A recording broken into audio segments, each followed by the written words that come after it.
Hey Sainers, and welcome back to the Saints TV YouTube channel. Welcome to the round 15 edition of 5 Things We Learned, as always, thanks to Mornington Peninsula Brewery. Check out their website and products at www.mpbrew.com.au.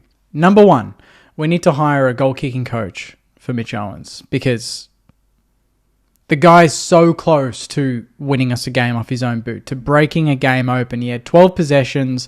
I saw that he had 6 shots on goal from those 12 possessions for only a return of 1 goal too. The bloke is... He can be such a great player for us, but until he sorts that out, until he has a bloke like Cooper Sharma just give him a few pointers. I think someone I saw online had mentioned that it looked like he trialled 3 different ways to kick the ball at goal last night. So he's clearly not comfortable with the way that he's going about it. He's conscious of it, which makes it even more difficult for him because every kick has pressure on it because we're expecting him to miss and he's probably expecting himself to miss. But he does all the hard work so brilliantly to win a contest, to win a mark, to break a tackle. And his goal on that goal line is just sheer strength. Like, that is Mitch Owens to a T. But we also need him kicking goals from 35 out pretty comfortably. And without a key tall down there, it's really on him and Sharman to cop the brunt of that. And Sharman kicked a couple, I think, and Owens, had a chance to put us in front, had a chance to kick a couple more of his own, and couldn't take his chances. But he's so close to just being that player, being that star forward that we need. And some people think maybe we should just play him in the midfield and put Steele forward. Steele's a better set shot than Owens, and Owens is probably better in the contest at the moment and more aggressive to get the ball out of the middle. So could be a question there, debate to be had, but Owens doing a lot right, but it just leaves a lot on the table with that set shot goal kicking. Number 2, solid debut for Tyroo. Very happy with the way he went about it. Took a really good mark, showed a lot of aggression. He looked really composed with the ball in hand. He had 9 disposals for the game, 6 marks. Gave away a 50, but don't mind that. Late in the game, that's fine.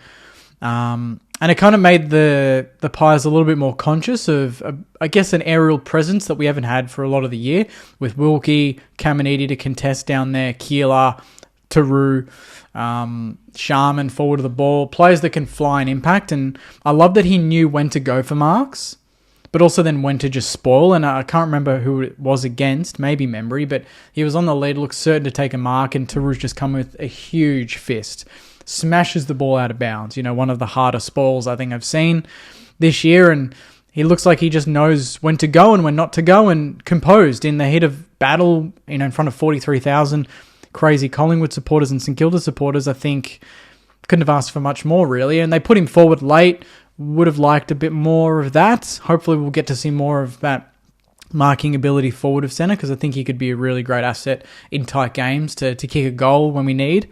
But overall, big tick. That's what I wanted to go to the football and see last night was Tyroo. And, he didn't disappoint. Really promising signs overall. Number 3, we need to get to the bottom of these injuries. I mean, that is now the second time that Filippo has gone through test during the week, come up trumps, flying colours, Melbourne, 5 minutes into the game, he was out.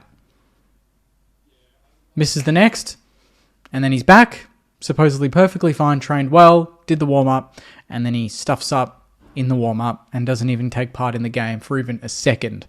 So I don't know if the club are doing their due diligence and really double-checking, or they're just believing that Filippo's fit off his own accord. If he says he's fit, does that override everything? I don't think so. I'm sure that's not what's going on, but it just seems to happen with players that, like King as well, recurring injuries that we can't quite get them right. Liam Henry's had an injury, but he can't even get into the team. I know it's not mainly injury-based, but, wouldn't put against that, there's still a little bit of a niggle. But Filippo, especially, such an important player for us. I think he would have thrived in a game like last night in the midfield, seeing, the midfield battles that are going on and what eventuated there and how close the game was and the big moments that I think he could stand up for. So it's really disappointing that, in a game like last night we didn't get to see him. But yeah, I just think there's question marks on the management. This shouldn't be happening. Like, it shouldn't be happening. If he's fit, he should be running out and having a good game last night. We shouldn't be having players pull up sore before the game. And because it's him twice, it's becoming a little bit of a trend now. So I just raise a few question marks on there and what's going on week to week in getting him absolutely right for these games. And I don't want this to translate to other players, but I think as St Kilda supporters, we've seen, some players just take longer to get back to form, to get into the team, to recover from injuries. And you see other clubs and they're back within 6-7 weeks. Sam Darcy, for instance, back perfectly fine, no problem.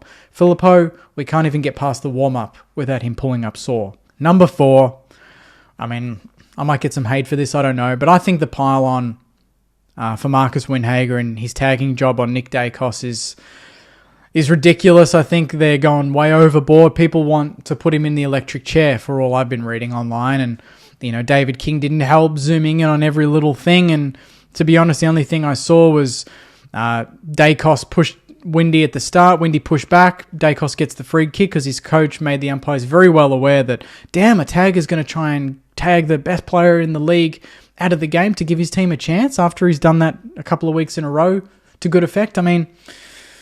Yeah, that's tough. And then, the hamstring one, like that looked like one instance.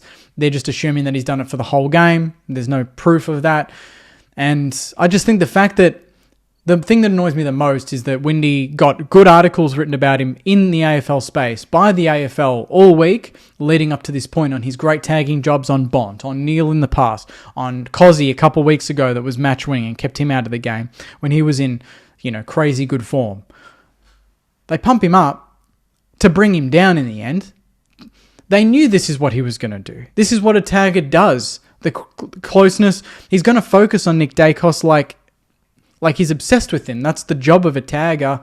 And, I think the story, if anything, should be about the fact that Nick Dacos worked his way through it and had such a great game, not to bring Windy down. Dacos got 30 and a goal, and even that goal, Windy was on him, was absolutely on him like a glove, and Dacos was just too good. Why can't that be the narrative? No, it has to be Windy. We need to look into this. Should he be suspended for some of the things he did? It's so predictable. It's a pile, and every time we lose, it's a different story that's just trying to kick us down. I love Windy. I love his intensity. I love that he does everything he can to get the team over the line. It's a shame it hasn't eventuated in a couple of these games. Like the performance on Bont was next level to keep Bont to 14.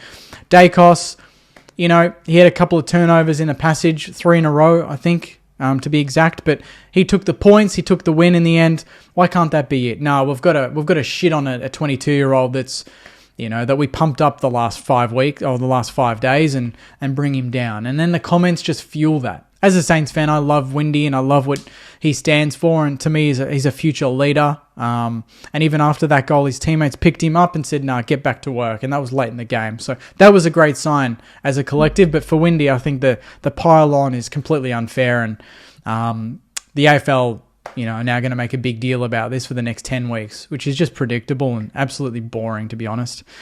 Number 5, this game to me was a clearer indicator on where we're at. Not in terms of ladder position, but where we are in our approach to football and what we want to do week to week. And I think the fans should take comfort in that we did what we did and the game went the way that it did. We were competitive. And just as an example, we had a first gamer that was lining up on Tim Membry, who's been in the system for a long time. And Membry kicked 2. He kicked the first goal, I think, of the game or something, and then he kicked the last. In between that, 9 touches. Taru had the same amount of touches and more marks, I think. Travalia came on as a sub late in the game, and he's lining up at a centre bounce on Scott Pendlebury, who's going to break the record for most games next season in the competition's history. That sort of situation. Then you've got Isaac Keeler ahead of the ball and experienced defenders floating in and competing with him. I could name others. Darcy Wilson back there. Naz, who's still very young and doing what he does and having a blinder of a game and will probably get man of the match for us. We played a team that was averaging 28 years and 165 games experience. We fielded a team that was 25 years old on average and 100 games experience. So that's 3 years of football experience. Really difference between the two sides, and it showed, especially late. They just kept going, and we just kind of buckled a little bit and didn't have that level to go to. And I can live with that. I'm not living with a loss. I hate losing, and despite what people say in the comments about me accepting defeat, I'm not accepting defeat, but I'm accepting the reality that we fielded a team that was the opposite of last week. We got heat last week for fielding an older team and getting done by 12 goals. We fielded a much younger team this week and got done by 5 goals, and that was really the last 10 minutes of the game. For the most part, we were competitive, and it was led by some of these youngsters, and I think that's the thing that I hang my hat on is, Steele was disappointing again. Brad Hill was disappointing again. But Taru was really good in his first game. Darcy Wilson's stint in the VFL seems to work. He kicked 2 at 14. Looked back to his old self. I still love what Windy did. He got beaten, but he'll be better for it. And Ross said that. Playing on the best players every single week, he'll learn so much from that. And that's invaluable experience to work through those battles of beating a Bont, but then getting done by Dacos. You're going to have those weeks. So those are my 5 things, Sainers. Honestly, it was a really hard one to pinpoint because I felt like I needed a balance there, and I don't know if I got it or not. But put your 5 things in the comments just to round out. Number 1, we need to get the goal kicking right for Mitch Owens. Number 2, solid debut for Tyru. Number 3, we need to get to the bottom of this injury management or mismanagement, if you will. Number 4, the pile-on for Windy, I think is ridiculous. And number 5, to me, this was a clear indicator of where we're at right now and the direction we're heading. And I think there were some positive signs despite the defeat. So thanks very much, Sainers. Enjoy the rest of your weekend. Take care. And as always, go you mighty Sainers. See you guys. Get the speaker box loud, hitting that stuff till you hearing that sound.